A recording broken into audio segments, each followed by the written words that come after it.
হ্যাঁ, আর আজকে গিয়েছিলাম আমি দুর্গাপুর বিধাননগর হসপিটাল। আর এখানে যে আমার সাথে এরকম ঘটে যাবে সেটা আমি ভাবতেই পারিনি। তো চলো বেশি বকবক না করে ভিডিওটা শেষ পর্যন্ত দেখো। তো হ্যালো বন্ধুরা, সবাই কেমন আছো? আশা করি সবাই ভালোই আছো।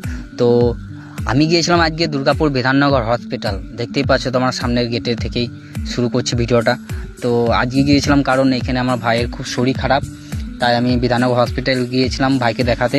আর এখানে প্রচুর ভিড়, কি বলবো। আর এই যে আমার গরমে অবস্থা খারাপ হয়ে যাচ্ছে, তাই একটু আমি সাইডে যে বসার সিট আছে টিকিট কাউন্টারের পাশে বসার জায়গা আছে, ওইখানে গিয়ে আমি একটু বসবো, ঠিক আছে।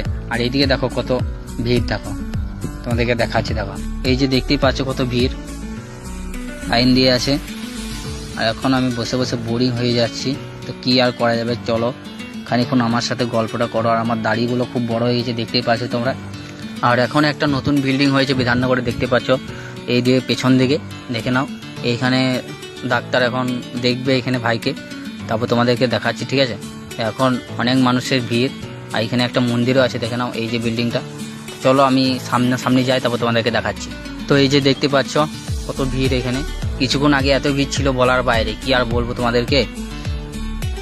প্রায় আমি 9টার সময় এসেছি, ঠিক আছে, 9টার সময় এসেছি। তো এখন বাজে 1:30, কি আর বলবো বলো। 9টার সময় এসেছি, এখন বাজে 1:30, তাই কি আর করা যাবে। আর এইদিকে দেখো এদের খিদে পেয়ে গেছে খুব, তাই গোবর খাচ্ছে। কি আর বলবো ভাই, কোথাও শান্তি নাই, সব আজব আজব জিনিস ঘটছে পৃথিবীতে, কি আর বলবো।